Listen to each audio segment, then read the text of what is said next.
நாளைக்கு என் உட்பி பிளாட் பங்க பாக்க போறாரு. அங்க மீனா வர சொல்லிருக்கேன். அவரை இன்ட்ரோடியூஸ் பண்ணலாமேன்னு. அத பத்தி பேசுறதுக்காக தான் அவங்கள வர சொன்னேன்.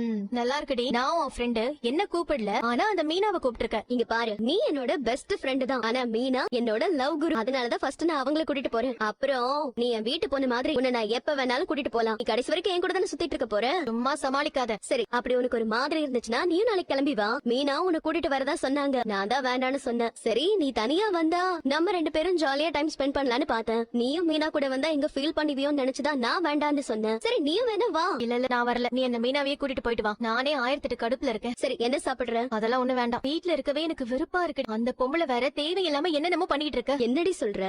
என்னையும் மனோஜையும் பிரிக்க போறாங்களா? அதுக்காக ஏதோ சாமியார பாக்க போறாங்களா? ஐயோ, இது என்ன புது கதை? மனோஜ் என்கிட்ட இருந்து பிரிச்சு அவனுக்கு வேற கல்யாணம் பண்ணி வைக்க போறாங்களா? ஓஹோ, அப்ப அவருக்கும் 2வது கல்யாணமா? இல்ல, எந்த ட்விஸ்ட் நான் எதிர்பார்க்கலையே. சரி, இப்ப நீ என்ன பண்ண போற? எனக்கு இந்த தாயத்தெல்லாம் கட்டுற பழக்கம் இல்லடா. அதுக்கு என்னப்பா இதா போச்சு. அவ எதுக்கு வாங்கினாலும் என்ன வாங்கினாலும் எனக்கு தெரியாது. நல்லது நடக்கும் நினைச்சுதாப்பா வாங்கிருப்பாங்க. கையில இருக்கட்டும் விடு. என்னங்க கையில கயிறு கட்டிருக்கீங்க? தாயத்து முத்து இரு.